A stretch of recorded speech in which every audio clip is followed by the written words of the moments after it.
കൊല്ലം നഗരത്തിൽ വ്യാപക മോഷണം. ചിന്നക്കടയിലെ മെഡിക്കൽ ഷോപ്പിലടക്കം രണ്ടിടത്താണ് മോഷണം നടന്നത്. 80,000 രൂപയോളം മോഷ്ടാക്കൾ കവർന്നു. കൊല്ലം ഈസ്റ്റ് പോലീസ് അന്വേഷണം ആരംഭിച്ചിട്ടുണ്ട്.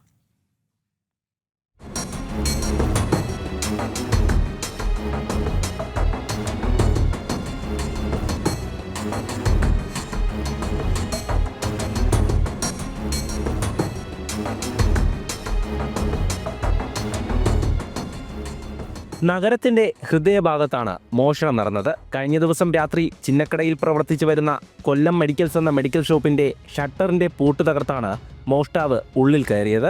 രാവിലെ കട തുറക്കാനെത്തിയ ജീവനക്കാരാണ് മോഷണം നടന്ന വിവരമറിയുന്നത്. കൗണ്ടറിൽ നിന്നും 80,000 രൂപയോളം നഷ്ടപ്പെട്ടു. മുൻപ് ഇത്തരത്തിൽ പൂട്ട് തകർത്ത് മോഷണം നടന്നിട്ടില്ല എന്നും ഇത് ആദ്യമായാണെന്നും കടയുടമ പറഞ്ഞു. സാധാരണ ഇതിൽ രാവിലെ കട തുറക്കാൻ വേണ്ടിയുള്ള വന്ന സമയങ്ങളിലാണ് സ്റ്റാഫാണ് കട തുറക്കാൻ വന്നത്. അന്നപ്പോൾ പറയുന്നത് പൂട്ട് രണ്ടും കാണുന്നില്ല, സംശയമുണ്ടെന്നുള്ള രീതിയിൽ പറഞ്ഞു. ഞാനും ഓടി വന്നപ്പോഴത്തേക്കും പോലീസും എല്ലാം ഇവിടെ എത്തി. തുറന്ന് നോക്കിയപ്പോൾ നമുക്ക് മനസ്സിലായി ഇത് മോഷണം നടന്നിട്ടുണ്ടെന്ന്. കട വാരി വലിച്ചിടുകയോ അങ്ങനെയൊന്നും ഉണ്ടല്ലോ. പക്ഷേ ക്യാഷ് കൗണ്ടറിൽ ഓപ്പൺ ചെയ്ത് തലേന്നത്തെ കളക്ഷൻ പൈസയായ 80,000 രൂപ പുറത്തുണ്ടായിരുന്നു. അത് പൂർണ്ണമായും ബോക്സ് ചെയ്ത് മോഷ്ടിച്ചിരിക്കുകയാണ്. കുറച്ച് ചില്ലറ പൈസകൾ നോട്ടുകൾ മാത്രമേ വാങ്ങിച്ചിട്ടുള്ളൂ. തുടർന്ന് ഞങ്ങൾ സമീപത്തുള്ള കടകൾക്കും ഇത് സംഭവിച്ചിട്ടുണ്ട്. അവരുമായിട്ട് ഒത്തുചേർന്ന് ഞങ്ങൾ ഈസ്റ്റ് പോലീസ് സ്റ്റേഷനിൽ ചെന്നു. കേസ് FIR ഫയൽ ചെയ്തു. അങ്ങനെ അതിനൊക്കെ തുടർ നടപടികളായിട്ട് അവർ ഫിംഗർ പ്രിൻ്റ് വിദഗ്ധരും എല്ലാവരും വന്ന് ഇവിടെ തെളിവെടുപ്പ് കാര്യങ്ങൾ മൊഴിയെടുക്കുകയൊക്കെ ചെയ്തിരുന്നു. സമീപത്തെ സുപ്രീം ചായ് സ്ട്രീറ്റിലും മോഷണം നടന്നു.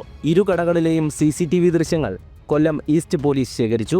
വിരലടയാള വിദഗ്ധരടക്കം പരിശോധന നടത്തി. മോഷ്ടാവിനായുള്ള അന്വേഷണം ശക്തമാക്കിയിട്ടുണ്ട്. നഗരത്തിൽ പോലീസ് പട്രോളിംഗ് സജീവമാകണമെന്ന ആവശ്യവും ഉയരുന്നുണ്ട്. ജനം, കൊല്ലം.